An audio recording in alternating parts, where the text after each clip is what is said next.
बिस्मिल्लाहिर्रहमानिर्रहीम। मेरा नाम डॉक्टर खालिद अहमद कुरैशी है। मैं assistant professor of orthopaedic surgery and arthroplasty हूँ। वंस अगेन टुडे एक इम्पॉर्टेंट केस है, दैट इज़ रिविजन सर्जरी। और एज़ यूजुअल जैसे मैं कहता हूँ कि एक कॉम्प्लिकेशन से पहले आप जो है ना उसको डील कर लिया करें। She is a lady of 45 years और इसके डोमिनेंट हैंड में कोलिस फ्रैक्चर था। दैट वाज ऑपरेटेड 4 और 5 टाइम्स, जिसकी वजह से देन शी डेवलप, आप इस वीडियो में देख लें कि इसका हाथ एक तरफ को मुड़ गया, वही एक तरफ की हड्डी इसकी गल गई और एक तरफ की हड्डी इसकी बढ़ना शुरू हो गई।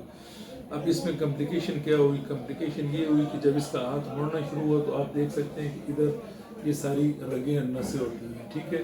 तो जब हाथ ने मुड़ना शुरू किया तो इसका, चूँकि ये डोमिनेंट हैंड है, राइट हैंड है, तो इसके हाथ ने काम करना छोड़ दिया।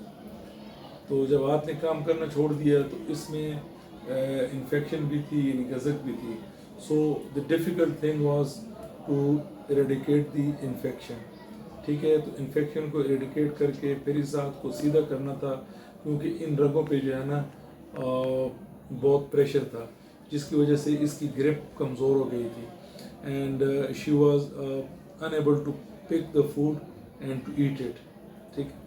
यानी वो एक नवाला खुराक भी नहीं खा सकती, बल्कि जो डेली एक्टिविटीज़ है वो तो बड़ा नामुमकिन सा काम था, और डे बाई डे इसका हाथ कमज़ोर भी हो गया था। What we did, 2 stage revision हमने किए। पहले स्टेज में हमने इसके इम्प्लांट को रिमूव किया और then we give her antibiotic for 6 weeks, IV antibiotic दी। although she was a very poor lady, but she managed, and thanks God the infection eradicated हुई। and then what we did, हमने इसकी हड्डी को, जैसा मैं अक्सर कहता हूँ कि इसकी हड्डी को जो है ना एक को शॉर्टन किया और दूसरे को लेंथन किया और इसके हाथ को हमने सीधा किया। तो अभी इसका जो हाथ आप इसमें देख लें, अभी उसको इमीडिएटली पोस्ट ऑफ जो है ना वो जो इसके हाथ में करंट दौड़ रहा था या हाथ में जो फालिज वो कह रहे थे या हाथ की ग्रिप ख़त्म थी, तो वो विद इन 24 आवर्स वो पेशेंट जो है ना she is giving having improved symptoms, और उसको जो है ना पेन का भी रिलीव है और उसके हाथ में करंट भी नहीं दौड़ रहा और फालिज भी जो थी, जो वो कह रही थी, वो नहीं है।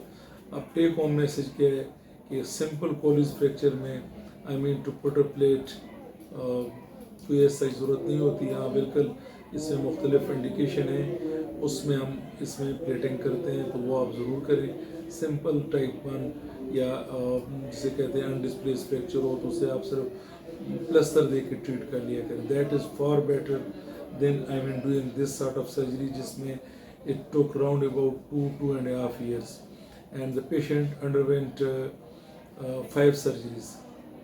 सो बर्डन जो है ना वो भी बहुत होता है और मरीज़ जो है ना उसकी जिसे कहते हैं माजूरी भी बढ़ जाती है। तो better to put a simple POP cast. Thank you very much.